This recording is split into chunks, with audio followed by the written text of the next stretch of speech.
Hello dear, welcome करता हूँ आप सभी को मेडिकल नर्सिंग के ऑफिशियल यूट्यूब चैनल पर। तो जो भी लोग एएनएम के कैंडिडेट हैं, खासकर बिहार में, और चूँकि जानते हैं कि बिहार में एक बहुत बड़ी वैकेंसी आई है, अगर इस वैकेंसी को आप लोग मिस करते हैं इधर उधर के चक्कर में और नहीं हो पाएगा तो ज़िंदगी भर पछताइएगा, क्योंकि इसके बाद अब फिर 4 से 5 साल के बाद ही आपके वैकेंसी आने वाले हैं। ठीक है, तो आप लोग पढ़िए, मैं कहूँगा पढ़िए, अच्छे से पढ़िए, एकदम ऐसा क्वेश्चन पढ़िए जिसमें कुछ रस हो, जिसमें रस निचोड़ कर निकाला जाए, जिससे एक क्वेश्चन के अलावा उससे 2-3 क्वेश्चन बन सके, ऐसे प्रश्न पढ़िए। ऐसे तो यहाँ पे ऐसे ही प्रश्न पढ़ाया जाता है, जहाँ पे आपको मैं 30 क्वेश्चन बताऊँगा तो कम से कम 50 क्वेश्चन आप लोग सीख कर जाइएगा। ऐसा लॉजिक वाला क्वेश्चन, फालतू का क्वेश्चन नहीं कि हाँ विटामिन सी का नाम क्या है, विटामिन सी से क्या होता है, फलाना। हाँ, एक आध क्वेश्चन ऐसा आएगा, नो डाउट, लेकिन अच्छा क्वेश्चन भी आएंगे। ठीक है, और चलिए शुरू करते हैं।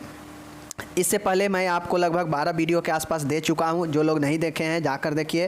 पहले 50 क्वेश्चन का एक वीडियो देते थे, लेकिन अब रिस्पांस के हिसाब से कम कर दिए हैं, 30 क्वेश्चन एक वीडियो में करते हैं। पहला प्रश्न है, प्रसव की तृतीय अवस्था की समान अवधि कितनी होती है? मतलब जो थर्ड स्टेज होता है लेबर का, वह समान कितना होता है? तो 15 से 30 मिनट जो है समान माना जाता है तृतीय अवस्था को। तो 15 is the right answer, 15 minute. आगे है, दूसरा है, कहता है समान प्रसव को क्या कहते हैं? मतलब नॉर्मल तरीके से डिलीवरी होने को हम लोग क्या कहते हैं? Eutocia, dystocia, true labour, spurious labour. तो एटोसिया जो है समान लेबर को, नॉर्मल लेबर को यूटोसिया कहा जाता है। तीसरा है, कहता है गर्भाशय के भीतरी परत को क्या कहते हैं? मायोमेट्रियम। समझ लीजिए तीनों परत, मायोमेट्रियम होगा तो यह जो है मध्यम परत होगा, मीडियम परत।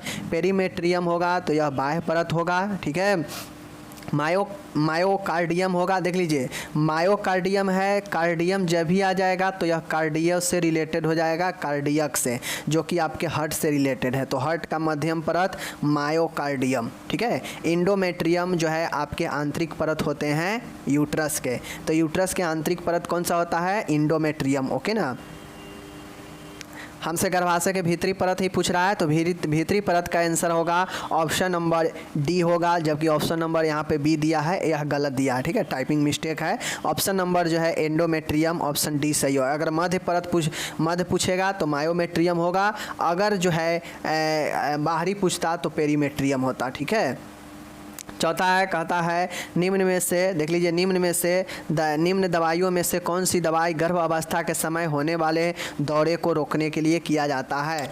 अब गर्भ के दौरान, ठीक है ना, गर्भ अवस्था में अगर दौरा पड़ता है किसी महिला को, तो उस दौरा के लिए कौन सी दवाइयाँ हैं? तो मैग्नीशियम सल्फेट जो है यह दौरा को रोकता है इस समय। ठीक है, पाँचवा है, प्रसव के लिए सबसे उपयुक्त पेरू कौन सा होता है? पेरू मतलब पेल्विक, जिसे हम लोग पेल्विस होता है, जिसे हम लोग श्रोणी भी कहते हैं, और आम भाषा में पेरू कहते हैं। नहीं देखते गांव देहात में कहता हुआ पेरू दर्द कर रहा है, तो पेरू के मतलब वही पेल्विस होता है।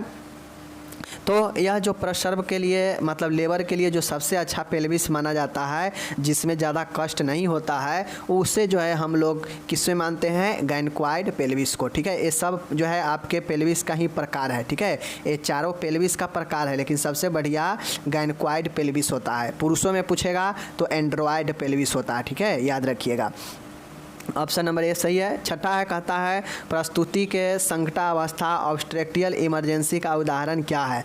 मतलब प्रस्तुति में संकट अवस्था का उदाहरण कौन सा है? गर्भ अवस्था में एनीमिया, गर्भाशय का फटना, मॉर्निंग सिकनेस, गर्भ अवस्था शोथ मतलब ओडिमा इन प्रेगनेंसी। तो देखिए ये सब इमरजेंसी पूछ रहा है, तो जैसे ही गर्भाशय फट जाता है तो वह इमरजेंसी कंडीशन बन जाता है। लेकिन चूँकि गर्भ के कंडीशन में एनीमिया होता ही है, जो कि एक आम है, मॉर्निंग सिकनेस भी होता है, यह भी आम है, और शरीर में सूजन होता है, यह भी आम है, लेकिन यूट्रस का फट जाना, रेप्चर हो जाना, यह आम नहीं है, यह इमरजेंसी है। ठीक है, 7 नंबर का है, प्रसव के बाद पहले 6 हफ्ते के समय को क्या कहते हैं? माय डियर, जब किसी को लेबर हो गया, बच्चे को जन्म कोई महिला दे दी, तो जन्म के बाद 6 सप्ताह तक के समय को क्या कहा जाता है? एंटीनेंटल तो प्रसव से पहले का काल होता है, गलत हो जाएगा। लेबर जो बच्चे के जन्म लेने के दौरान होता है, तो यह भी गलत हो जाएगा।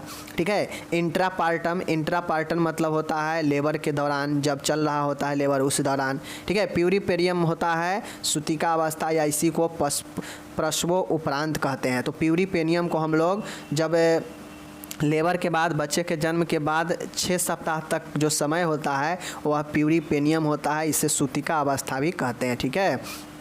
8वां है महिला दिवस। महिला दिवस कब मनाया जाता है? बहुत इंपॉर्टेंट क्वेश्चन है। महिला दिवस 8 मार्च को मनाया जाता है, याद रखिएगा, बहुत ज़बरदस्त क्वेश्चन है, ये सब पूछता है। चड्ढा समिति का गठन कब हुआ था? तो चड्ढा समिति हेल्थ के सेक्टर में बहुत अच्छा काम किया, तो यह 1963 जो है राइट आंसर होगा, चड्ढा समिति। ठीक है। बहुत अच्छा क्वेश्चन है, बाल विवाह अधिनियम कब लागू हुआ? तो माय डियर, बाल विवाह अधिनियम 1954 गलत, 55 गलत। ठीक है। यह 1978 भी गलत है, 1929 राइट आंसर है, बाल विवाह अधिनियम, याद रखिएगा। 11 है डॉट्स थेरेपी के लिए क्या दिया जाता है? मलेरिया, मधुमेह, क्षय रोग, उच्च रक्तचाप। तो डॉट्स थेरेपी टीबी के लिए दिया जाता है, या डॉट्स प्लस का है तो वह भी टीबी के लिए ही होता है। डॉट्स का फुल फॉर्म पूछे तो आप लोग कमेंट करके बताइए डॉट्स का फुल फॉर्म क्या होता है। 12 है राष्ट्रीय कैंसर नियंत्रण कार्यक्रम की शुरुआत कब की गई? तो कैंसर के लिए जो प्रोग्राम शुरू किया गया कैंसर के नियंत्रण के लिए, वह 1975 में शुरू किया गया, यही राइट आंसर है। ठीक है। 13 नंबर का है, कहता है, देख लीजिए, कार्य क्षमता तथा योग्यता का बढ़ना क्या कहलाता है? माय डियर, कार्य क्षमता पावर और एलिजिबिलिटी मतलब योग्यता का बढ़ना, वृद्धि, विकास, लंबाई कोई नहीं। तो कार्य क्षमता और योग्यता आपको विकास को डिनोट करता है, जबकि शरीर का लंबाई चौड़ाई बढ़ना वृद्धि को बताता है। ठीक है। चलिए 14 है बच्चा अकेले चलना कब शुरू करता है? कोई बच्चा जन्म लिया तो जन्म लेने के कितने दिन के बाद वह बच्चा जो है खुद से चलना शुरू करता है अकेला? 10 माह, 15 माह, 21 माह, 24 माह। तो लगभग जो है 15 माह में बच्चे अकेला चलना शुरू कर देता है। 1 साल से लेकर 15 माह तक बच्चा अकेला चलना शुरू कर देता है। ओके।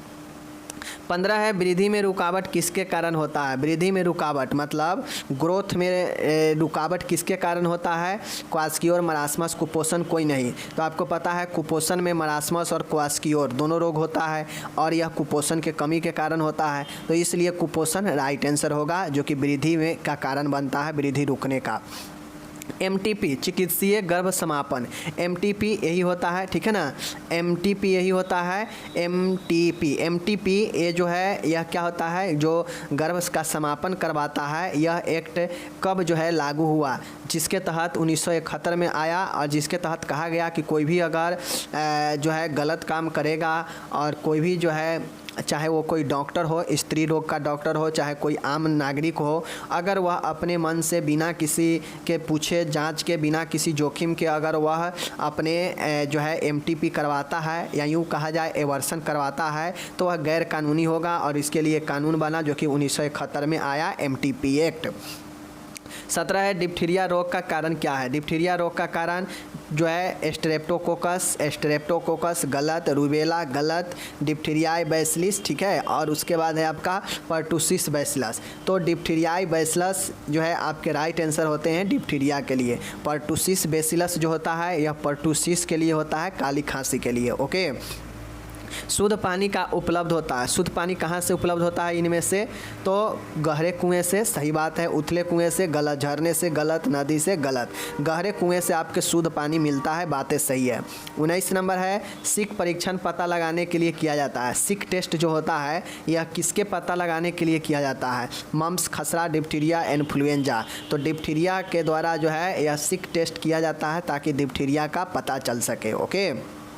20 है मानसिक स्वास्थ्य को प्रभावित करने वाला कौन सा कारक है? अनुवांशिक, भावनात्मक, मनोरंजन के साधनों में कमी, उपरोक्त सभी। तो इनमें से सभी है जिसके कारण मानसिक स्वास्थ्य प्रभावित होता है। ठीक है। आगे चलिए 21 नंबर है यादाश्त के खोने को क्या कहते हैं? तो यादाश्त को खोने को डिलेरियम गलत, एमनेसिया सही, इंसोमेनिया यह नींद का प्रॉब्लम है गलत, इकोलेलिया होता है जो दूसरे के शब्दों को अनुकरण करता है। कोई अगर क बोल दिया तो अभी क बोले, कोई ख बोला तो अभी ख बोले, मतलब उसका नकल करते हैं शब्दों का, तो वह इकोलेलिया होता है। ठीक है। इंसोमेनिया होता है नींद का प्रॉब्लम होता है, एमनेसिया यादाश्तों में कमी होता है, और डिलेरियम जो होता है यह आपके मानसिक मन का रोग है। ठीक है, तो याद रखिएगा। 22 है सिजोफ्रेनिया एक विकार है, गंभीर विकार है किसका? मन का। ठीक है, मस्तिष्क का। ओके। मेरुरज्जु का, हृदय का, तो ब्रेन का, मस्तिष्क यानी जो है आपके मस्तिष्क का आपका जो है क्या होगा, मैं यहाँ पे बताता हूँ। सिजोफ्रेनिया ब्रेन मस्तिष्क का एक बहुत बड़ा गंभीर बीमारी है, ठीक है। 23 नंबर है 18 गज के कैनुला का कलर कोड क्या है। अब देखिए आपसे एग्ज़ाम में पूछता है, चूँकि आप एएनएम के कैंडिडेट हैं तो आपको कैनुला के बारे में जानकारी होनी चाहिए, ठीक है। 18 गज के जो कैनुला होता है वह किस रंग का होता है, गुलाबी, हरा, नारंगी, नीला। तो जो 18 वाला होता है यह होता है हरा, ठीक है। उसके बाद बात किया जाए 20 नंबर वाला जो होता है वह होता है आपका नीला, ठीक है, नीला। तो यही जो है आपके होते हैं। और जो सबसे ज़्यादा जो करता है, सबसे जो जिसका नंबर कम होगा वह सबसे ज़्यादा जो है आपको फ्लूइड को निकालता है, ठीक है, याद रखिएगा।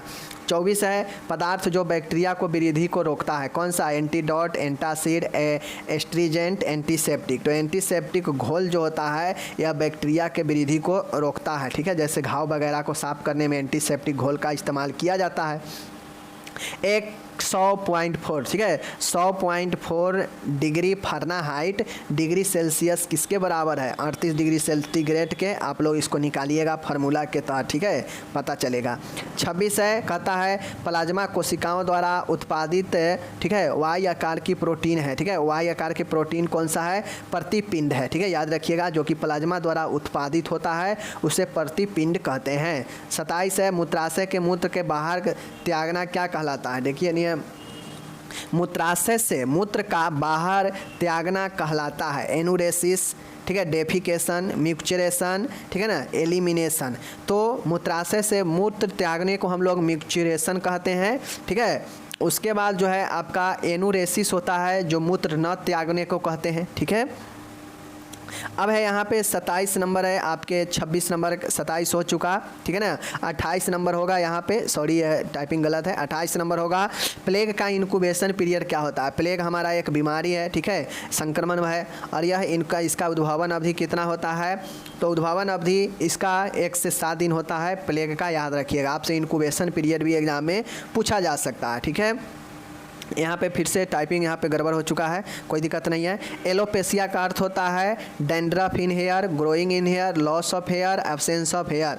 तो एलोपेसिया का मतलब होता है my dear loss of hair, loss of hair, ठीक है।